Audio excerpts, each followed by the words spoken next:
Agora vamos então à palavra do Senhor. Lucas capítulo 4, versículo 38, é o texto que vamos ler nessa noite.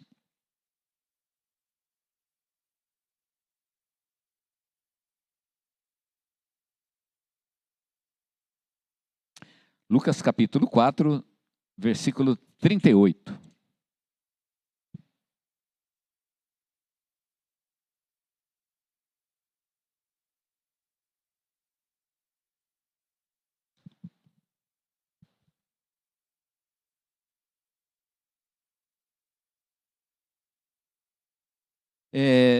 Esse texto, a gente vai ler do 38 até o versículo 44, tá joia?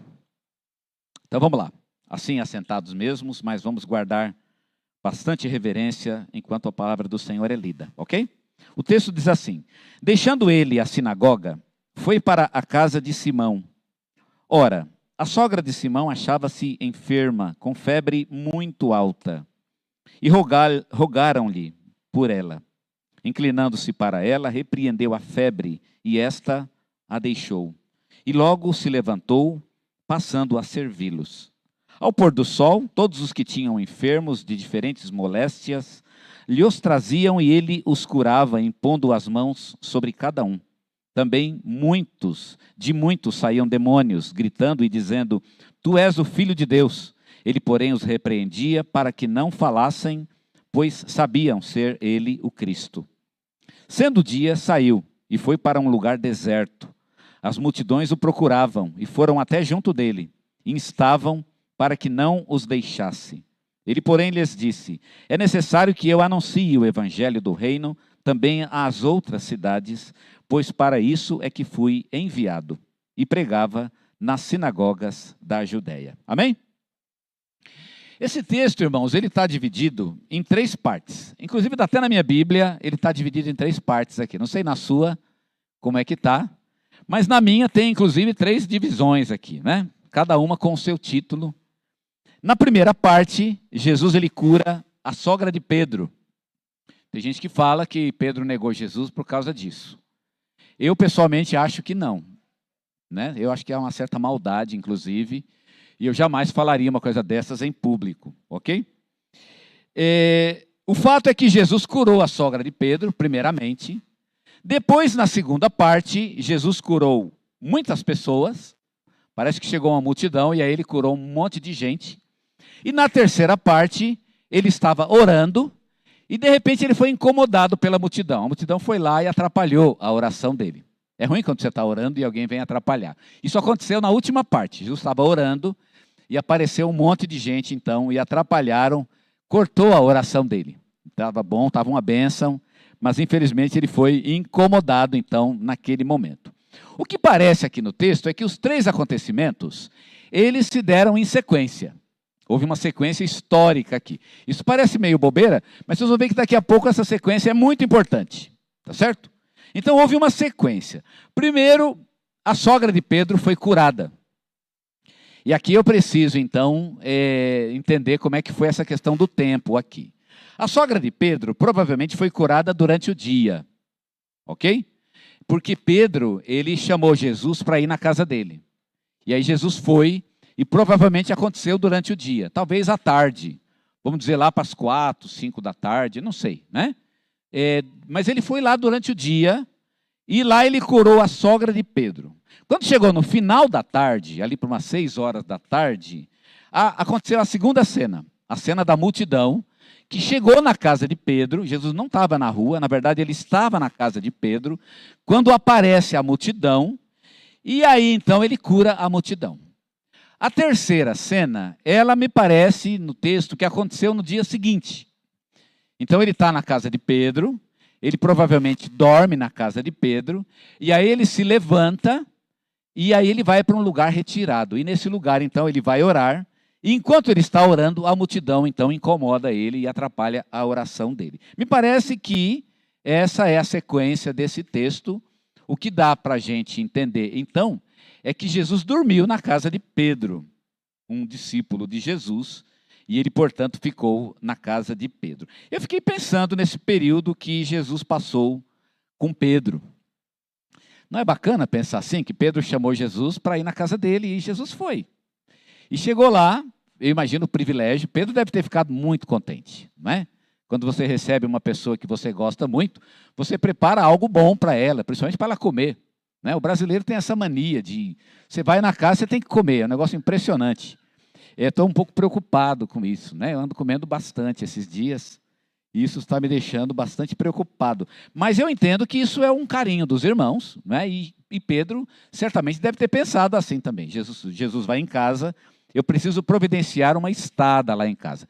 Ele vai comer, e aí ele teve alguns privilégios aí. Primeiro, ter Jesus na mesa, que já é um grande privilégio. Depois, dormir num quarto. Já pensou que gostoso separar um quarto?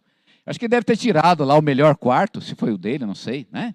Ele separou o melhor quarto para Jesus, e Jesus deve ter dormido no melhor quarto, no melhor aposento da casa de Pedro. E Pedro, certamente, para isso foi um grande privilégio, porque ele podia ter aquele papo gostoso com Jesus, né? Imagina, Jesus na tua casa, você batendo aquele papo, vamos ali, nada de televisão, né? Em casa, Jesus não quer ver televisão. Eu vou aproveitar para conversar mesmo, porque eu quero extrair o máximo do nosso mestre, não é assim? Pois é, Pedro deve ter tido essa ideia e passou então aquele dia, aquela tarde e aquela noite, ele passa com Jesus. Além desses privilégios, o privilégio de ter Jesus em casa, de comer com Jesus, de ter Jesus dormindo ali do lado, né? Uma alegria muito grande de ter Jesus no quarto anexo, né? Dormindo. Imagina, deve ter sido uma coisa incrível e maravilhosa. É o contrário do que aconteceu comigo, né? Eu me lembro que uma vez eu fui a uma casa onde havia uma pessoa endemoniada, e aí era noite, era madrugada já. E aí quando a gente expulsou, eu estava indo embora e o homem da casa, não, pastor, não vai embora não, vai dormir aqui, porque vai que acontece de novo. E aí eu dormi e ele falou, pastor, eu vou deixar a porta aberta para o irmão ficar escutando qualquer coisa, o irmão desperta. E eu meio preocupado com isso, né? E a porta da pessoa ficava bem à frente do meu quarto. E eu dormia na cama olhando para o quarto dele. Falei, meu Deus, esse cara vai sair de lá, vai me pegar à noite aqui, não é? Não é essa, é preocupação. Imagina se fosse Jesus no outro quarto. Já pensou que maravilha?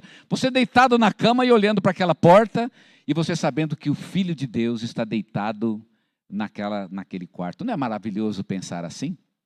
Tem uma música do Estênio Márcios, que brinca com essa ideia, né, de Jesus dormindo na casa dos seus discípulos. E aí ele diz, né, o que será? Qual será, mestre, o sonho teu? Pensando na ideia de Jesus dormindo, né? Sonhas como homem ou sonhas como Deus? Sonhas com a glória que tinhas com o Pai na luz ou sonhas com a cruz? Não é bonito pensar assim? Jesus dormindo ali do lado. Irmãos, tudo isso foi lindo, foi maravilhoso, e certamente Pedro deve ter amado cada segundo que Jesus passou em sua casa. Mas se isso não fosse suficiente, ainda teve mais um vale-brinde. Nem precisava, mas teve ainda um vale-brinde. Pedro viu uma cura na sua própria casa. Talvez Pedro nem pensasse nisso. Ele nem chamou Jesus para curar a sogra dele. Porque ele certamente amava a sua sogra, diferente do que muitos pensam. Ele amava a sua sogra e queria vê-la curada. E aí ele teve o privilégio de ver a sua sogra também curada. Não, que coisa linda. O texto diz que ele curou a sogra e a sogra serviu Jesus logo em seguida. Então, tipo assim, vamos tomar um café aqui, Jesus? Vamos lá, vamos no caminho da mesa, e cadê a sua sogra? Ela está doente. Então, antes do café, vamos curar ela. E Jesus é assim, né? Vamos curar, porque ela já aproveita e já toma café com a gente. Mas é câncer, 40 anos. Não se preocupa não, a gente vai lá, cura. Hoje ela já vai tomar café com a gente. Não é bacana um negócio desse? Olha, já foi algo a mais naquele momento em que Jesus passou então com o seu discípulo. Além da presença de Jesus e tudo que está envolvido com a presença de Jesus, ainda Pedro teve o privilégio de ver um milagre na sua própria casa. Mas eu queria pensar um pouquinho sobre essa história de Pedro recebendo Jesus. A história dá uma guinada aqui, né? Houve uma coisa que saiu do controle aqui de Pedro. Pedro convida Jesus para ir para a sua casa, mas o texto diz que no final do dia apareceu uma grande multidão. Enquanto Jesus estava na casa de Pedro, a multidão aparece e Jesus então atendeu a multidão. O texto diz que ele curou muitas pessoas nesse dia. Muitas pessoas. E eu imagino que deve ter ido muita gente. Porque você pensar, só os doentes já são um monte, né? E ainda vem os parentes junto. E depois, junto com os parentes, ainda vem os curiosos, porque o pessoal quer ver show. Imagina quantos curiosos devem ter aparecido. Pedro, portanto, ele não esperava isso. Eu acho que ele pensava, vou ter um dia gostoso com o mestre, né? A gente vai sentar ali no café, vamos tomar um café junto e vamos começar a conversar com ele. Ai, Jesus, me conta aí, quem escreveu Hebreus? Né? Eu já ia logo perguntar isso. Jesus, quem foi que escreveu Hebreus? Conta só para mim. Eu nunca vou contar para ninguém, né? Se é que não pode contar, não é? Não é gostoso pensar assim? Me fala do céu, como é que é lá? É rua de ouro mesmo? Me vai, né? Irmãos, ia ser uma delícia. Jesus sabe de coisas que teria uma conversa deliciosa com ele. Mas parece que essa conversa teve que ser adiada, porque a multidão apareceu. E Pedro teve que adiar essa conversa, porque Jesus precisou atender a multidão. Eu queria tirar algumas lições dessa experiência de Pedro. E quero que você as guarde no coração. Você quer convidar Jesus para viver com você? Eu creio que sim. Você quer que Jesus entre no seu lar? Eu quero. E eu tenho certeza que você também quer. Então eu quero que você entenda 3 verdades que você precisa estar preparado para elas. Se você quer colocar Jesus na sua vida, então a primeira coisa que eu quero que você saiba é que você precisa estar preparado para as pessoas a quem Jesus quer abençoar. Eu quero Jesus na minha vida. Ótimo. Você quer e você vai ter. Só que você tem que estar preparado porque Jesus, ele vem acompanhado. E às vezes ele vem acompanhado de 1, 2, 3, 4. Mas geralmente ele vem acompanhado de dezenas. Às vezes de milhares. E você tem que estar preparado para essas pessoas. Eu imagino Pedro aqui tentando passar aquele tempo com Jesus. Conversando. Mulher, prepara aí uma comida gostosa. Prepara aí um suco. Aquele suco caro. Qual é o suco mais caro que tem? Não importa, compra esse. Qual é a coisa mais cara que tem lá na padaria? Compra. Qual é a comida mais gostosa que você faz? O melhor. Só que Pedro, coitado, ele não imaginou que talvez Jesus nem fosse comer aquela comida. Talvez aquilo na mesa, não é? Jesus, sem muito escrúpulo, ele já chama a multidão, já cura. Inclusive já tem até comida para você. Não está com fome? Foi feito para Jesus. Mas Jesus não estava muito preocupado com aquela, né, com aquela recepção. Haviam pessoas que precisavam ser servidas. De repente, aparece uma multidão na porta de Pedro, e Pedro, ele precisou mudar os seus planos. Já não é mais uma questão de passar esse tempo gostoso com o mestre, mas agora eu preciso servir a Jesus. Eu preciso servi-lo de outra forma. Agora eu preciso servi-lo servindo a multidão. A casa de Pedro vira uma espécie de quartel-general, aonde a multidão agora, né? E eu imagino que a multidão vai lá na casa dele. Então, certamente muitos entraram na casa de Pedro. O quintal de Pedro deve ter virado uma bagunça. E aí Pedro, então, sabe que ele precisa agora ajudar Jesus nesse trabalho. O trabalho de servir aos outros. A sogra de Pedro é um exemplo maravilhoso disso. Primeiro, ela foi servida por Jesus. O texto diz que ela estava doente. Ela estava com febre. Então Jesus foi e curou a sogra dele.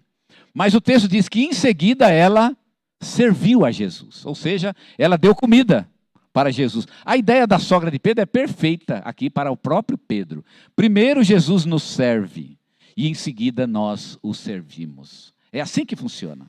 Pedro precisava estar preparado para as pessoas que Jesus queria abençoar. E eu imagino que a sogra de Pedro não serviu apenas a Jesus. Eu acho que ela estava preparando a comida e dando para Jesus. De repente aparece uma multidão e ela também vai ter que servir agora essa multidão necessitada. Irmãos, estar com Jesus sempre há de exigir que nós sejamos bênçãos para o nosso próximo. Você não pode ficar com Jesus e guardar Jesus para si, simplesmente. Jesus vem acompanhado. Você sabia disso? Jesus vem acompanhado. Você pensa que você vai viver sozinho com Ele. Não vai. Ele vem junto com as pessoas que Ele quer que você abençoe. Essa é a primeira lição que eu quero que você guarde. Se você quer Jesus em sua vida, você tem que estar preparado para aqueles a quem Jesus quer abençoar. Segunda lição que esse texto me ensina é que eu preciso colocar tudo que eu tenho à disposição de Jesus. Tudo que eu tenho precisa estar à disposição de Jesus. Uma vez que eu coloco Jesus em minha vida, todos os meus bens estão à disposição dele. Todos os meus talentos estão à disposição dele. Os meus dons estão à disposição dele e Jesus pode se servir deles. Pedro teve que fazer isso. Eu imagino que Pedro colocou: mestre, a casa é tua. Coitado de Pedro, dá até dó, né? Senhor, a casa é tua. E aí Jesus: é minha, então dá licença. Vem cá todo mundo. Já viu aquele negócio de carona, né? Uma vez eu cometi a besteira de dar carona para um sujeito, esses molecada que sai da escola. É que você dá carona para um, entra 5, né? Você abre a porta, aí eu tive o desprazer, né? Fui dar carona para um menino, e de repente, vem, o carro vazio, entrou 5. Irmão, Jesus é assim, você chama ele, entra 5. E você vai ter que ser bênção na vida dessas pessoas. Os seus bens precisam estar à disposição e ao serviço de Jesus. A casa de Pedro, ela se transformou no quartel-general de Jesus. E aí, então, os seus móveis, os cômodos da casa, que eram propriedade de Pedro, agora eles estavam à disposição do reino de Deus. Imagina aquela multidão, e era uma multidão. Não, né? Imagina Pedro aqui fazendo a gerência do negócio, né? Aleijado vai para o quarto, porque aleijado precisa de cama. Então, pode a cama de Pedro, põe os aleijados ali, pode deitar na cama, tá certo? Doença infecciosa, quem tem doença de pele, vai na cozinha, porque a cozinha tem azulejo. Eu faria isso, né? Como a cozinha tem azulejo, tem o piso, né, cerâmico, então doença de pele vai para a cozinha. Tudo bem. Endemoniado, vai para o banheiro, né? Já que era endemoniado, manda para o banheiro, fica lá no banheiro. Irmãos, a casa de Pedro está a serviço de Jesus. Pedro imaginava: vou passar um tempo gostoso na varanda, vendo o sol se pôr. Muito poético, Pedro, mas muito pouco prático para quem quer viver e andar com Jesus. Porque Jesus, ele precisa abençoar pessoas. E se você quer andar com ele, você também vai ter que abençoar essas pessoas. Assim também o Senhor quer fazer com as nossas vidas. Se você quer Jesus em sua vida, você tem que estar pronto para colocar tudo o que você tem e tudo o que você é aos pés do Senhor e deixar que Ele os use. Em terceiro lugar, você precisa entender que Jesus não está estrito ou restrito aos seus planos. Eu sei que você tem planos de vida, isso é muito bom, mas eu não posso colocar Jesus na caixa dos meus planos. Eu vou ser médico, então Jesus vai ter que me usar na medicina. Sei não, né? Isso é muito bonito, tal, mas, irmão, Jesus vai levar você para onde Ele quer. Você não sabe quais são os planos de Deus para você. Os planos de Deus são muito maiores do que você imagina. Em Zacarias tem uma cena muito linda. Jerusalém, na época de Neemias, estava destruída, né? Os irmãos estudaram Neemias e sabem que a cidade de Jerusalém estava destruída. E aí eles estavam fazendo os planos de reconstrução. E aí, numa visão de Zacarias, foi chamado um arquiteto. Que nem vocês aqui que querem construir lá atrás. Vocês não, nós, né? Que agora eu sou daqui também. Nós que queremos construir um prédio lá atrás, nós chamamos um arquiteto. Não exatamente eu, mas vocês. Mas quando o arquiteto chegar, aparecer por aqui, agora é comigo também, né? De qualquer forma, a gente chamou um arquiteto. Assim também em Jerusalém chamou um arquiteto. E tem uma visão de Zacarias, onde tem a história do arquiteto. É muito bonita a história do arquiteto. Ele é um jovem. Um arquiteto jovem, e um dia nós vamos falar ainda sobre esse texto, né, e do porquê o arquiteto é um jovem. O fato é que é um arquiteto jovem, e ele pega o cordão e vai medir a cidade, para saber como é que vai ser a reconstrução. E aí, de repente, o anjo chama outro anjo.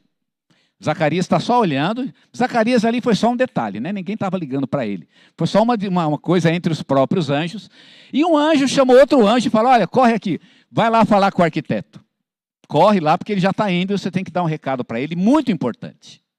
E o recado era o seguinte: Jerusalém, ele será uma cidade habitada sem muros, por causa da multidão que existe nela.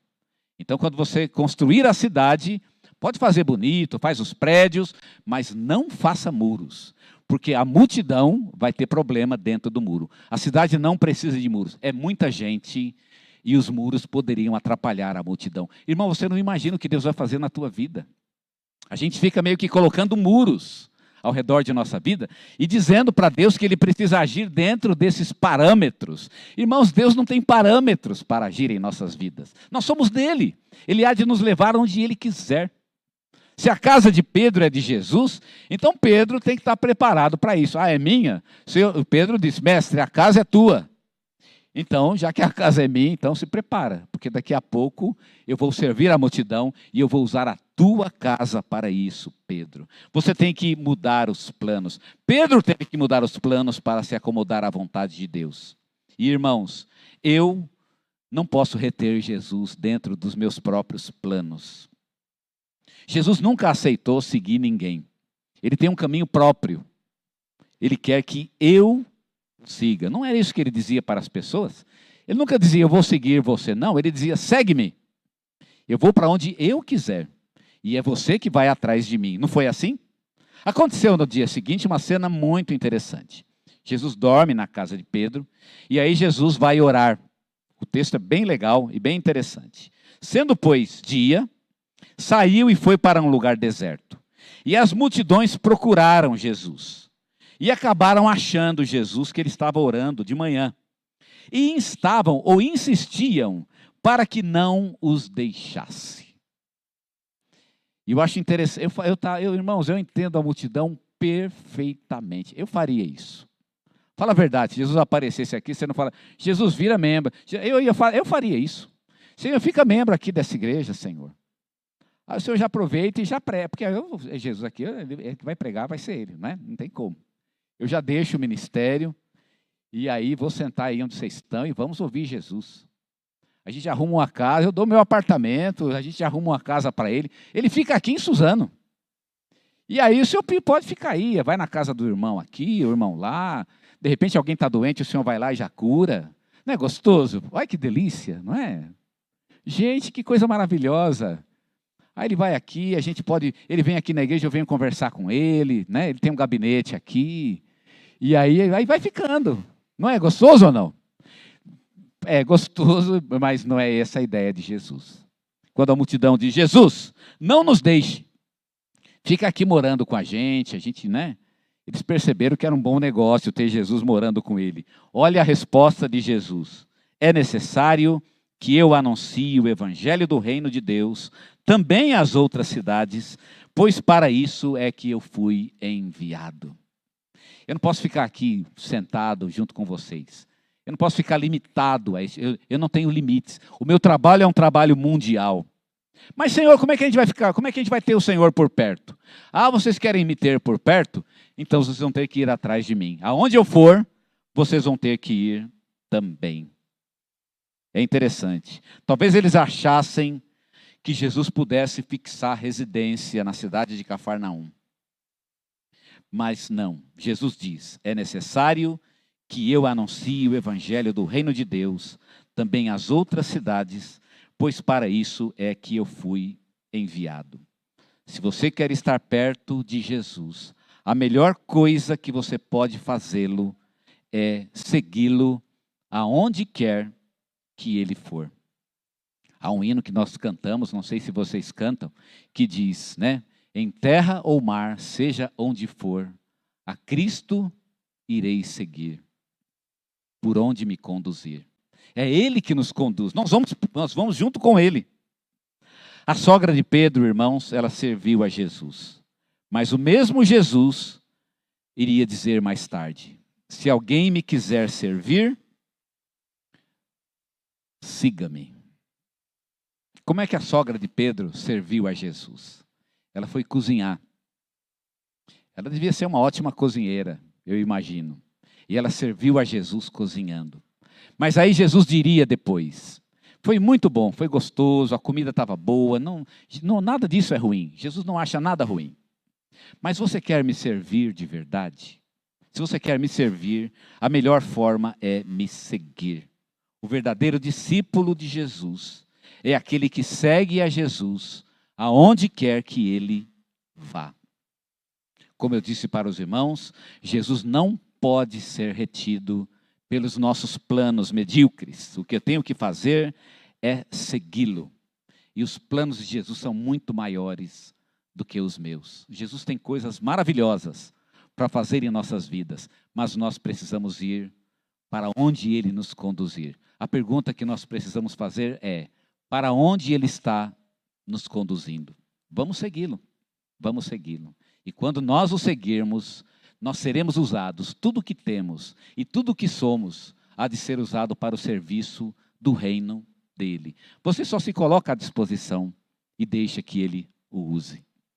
Nós já citamos aqui há poucos dias um hino muito lindo que cantávamos antigamente e que dizia: quando tudo perante o Senhor estiver e todo o teu ser, mas tem que ser todo o ser, ele controlar, só então hás de ver que o Senhor tem poder quando tudo deixares no altar.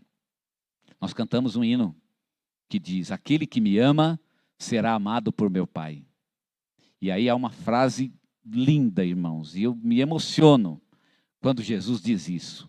E se você for amado por Deus, seguindo a Jesus e andando junto com Ele, o texto diz: eu, e é Jesus que diz isso, eu me manifestarei a Ele. Eu imagino que muitos crentes nunca tiveram uma experiência com a manifestação de Jesus em sua vida. Mas essa é uma promessa de Jesus. Aquele que me ama será amado por meu Pai, e eu também o amarei e me manifestarei a Ele. Sabe quem recebe a manifestação de Jesus? É aquele que o segue. Você está pronto para isso? Você quer Jesus na tua vida? A gente fala: eu quero a bênção, e vai ter. Ninguém está dizendo que não vai ter bênção, não. Jesus não curou a sogra de Pedro? Foi bênção, não foi? Você vai receber muito, irmão, muito mais do que você imagina. Mas se prepare, porque depois de receber muito, Jesus vai começar a pedir também algumas coisas de você. Ele vai pedir que você seja bênção. Você está preparado para isso? O nosso tema hoje é dons e talentos no altar do Senhor. Você está preparado para fazer isso? Para colocar os seus dons e talentos e servir ao Senhor com aquilo que você tem? Você está? Eu quero que você abaixe a cabeça e ore comigo. Será que você não está segurando o Senhor e retendo o Senhor em sua vida? Meu irmão, Jesus quer mais de você. Ele quer que você entregue mais. Talvez você tenha mais para dar ao Senhor, com certeza. Pedro recebeu Jesus em sua casa. Você também recebeu. Pedro recebeu Jesus em sua família. Você também recebeu. Pedro recebeu Jesus em seu coração. Você também recebeu. Mas depois disso, Pedro descobriu que Jesus não vem sozinho, ele vem com pessoas que ele precisa abençoar. E a pergunta agora é: depois que eu tenho Jesus, quem são as pessoas que eu preciso abençoar? Cadê a multidão? Cadê os aleijados? Cadê os cegos? Cadê os coxos? Cadê os endemoniados? Cadê os destruídos? Onde eles estão? Onde estão as pessoas que têm problemas de vícios? Os lares destruídos? Os corações amargurados, depressivos, tristes, pessoas que pensam em suicídio. Meus irmãos, essas pessoas, todas elas vêm junto com Jesus. Você está preparado para elas? Se você não estiver preparado, você não é um discípulo de Jesus. Você é só mais um na multidão. É mais um que senta e ouve Jesus. Mas o discípulo é aquele que depois que a multidão vai embora, ele continua com Jesus. Ele se senta aos pés de Jesus. E eles planejam o dia seguinte. Vamos ser bênção em tal lugar. Vamos curar tais corações. Vamos fazer com que o reino de Deus se torne conhecido em tal lugar. Esse é o discípulo. Meu irmão, o que você quer ser? Quer ser um na multidão? Ou você quer ser um discípulo? A multidão também é bom. Não estou dizendo que é ruim, não. A pessoa da multidão também recebe o milagre de Jesus. A multidão também ouve o ensino de Jesus. Mas aquele que é da multidão simplesmente recebe. O discípulo de Jesus se transforma num canal de bênção. Você quer receber, você quer ser um canal de bênção, para que outros recebam através de você. Então você precisa se colocar nas mãos do Senhor e se deixar usar por Ele. Coloca o que você tem diante do Senhor. Diga ao Senhor: é teu, Senhor. Aquele carro que está lá fora é teu. A minha casa é tua. Os meus talentos, os meus dons são do Senhor. O dinheiro que está lá na conta é do Senhor. Tudo é teu, Senhor. O Senhor pode se dispor. O tempo que eu tenho. E eu sei que o irmão trabalha e continue trabalhando. Mas você tem algum tempo. Esse tempo pertence ao Senhor. Talvez no seu trabalho você pode encontrar pessoas. Coloque-se nas mãos de Deus. Dedique-se a Ele. Deixe que Ele use aquilo que você coloca nas mãos dEle. E coloque o seu tudo. E Ele há de te usar do jeito que Ele quer. Siga-o. Essa é a palavra. Siga o Mestre. Siga-o. Simplesmente. Jesus não vai te seguir. É você que tem que segui-lo. Jesus não vai se acomodar aos teus planos. É você que tem que se acomodar aos planos dEle. Deixa Ele te usar. Deixa Ele te usar.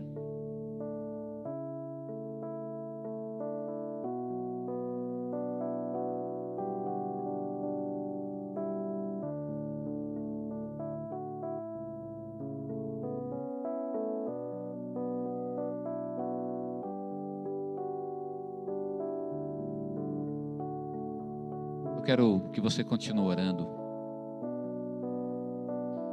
Deixa o Senhor falar no teu coração. O que você está retendo? Você está tentando construir muro na tua vida e deixar que Deus se acomode a esses muros? Isso não vai dar certo. Então quero fazer um desafio a você nessa noite. Talvez você seja membro dessa igreja, mas você não tem dado o seu melhor para o Senhor, mesmo nessa igreja.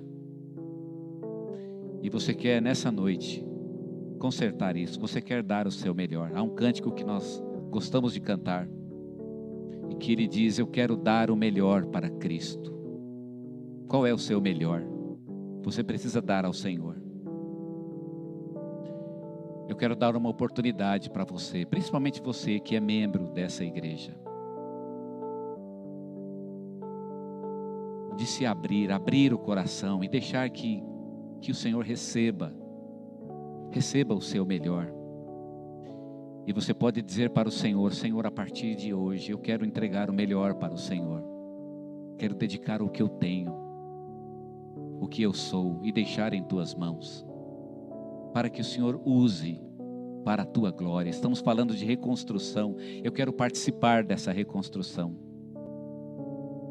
E eu ofereço aquilo que tenho ao Senhor, e o que eu sou, meus talentos, meus dons, minha vida, meu coração, minha voz, minhas mãos, estão todos em tuas mãos. Você quer fazer essa decisão?